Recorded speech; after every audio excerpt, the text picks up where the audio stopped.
Diqqat, shoshilinch tezkor xabar. Ertaga O'zbekiston viloyatlarida qaysi tumanlarda yomg'ir qor yog'ishi ma'lum qilindi.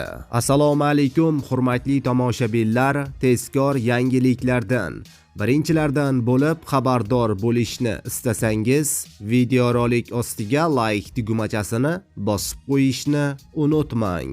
Qoraqalpog'iston Respublikasi va Xorazm viloyatida 11 yanvar kuni ba'zi joylarga yog'ingarchilik, yomg'ir, qor bo'ladi. Havo harorati kechasi 11 yanvar kuni 0,5 daraja sovuq, 12-14 yanvar kunlari 2 daraja sovuq bo'ladi. Kunduz kunlari 3-8 daraja iliq bo'ladi. Buxoro va Navoiy viloyatida 11 yanvar kuni ba'zi joylarga biroz yomg'ir yog'ishi mumkin.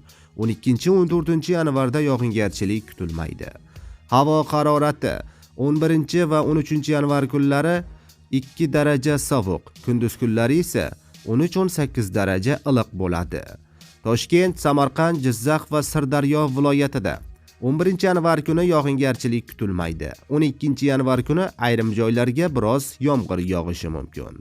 Havo harorati kechasi 0,5 daraja iliq, kunduzi 10-15 daraja iliq bo'ladi. Qashqadaryo va Surxondaryo viloyatida yog'ingarchilik kutilmaydi.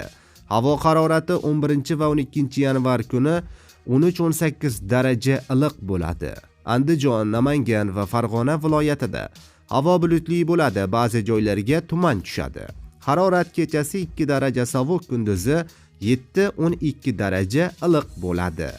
Respublikaning tog'oldi va tog'li hududlarida yog'ingarchilik kutilmaydi, faqat 12 yanvar kuni ba'zi joylarga yomg'ir qor bo'lishi mumkin, ayrim joylarga tuman tushadi.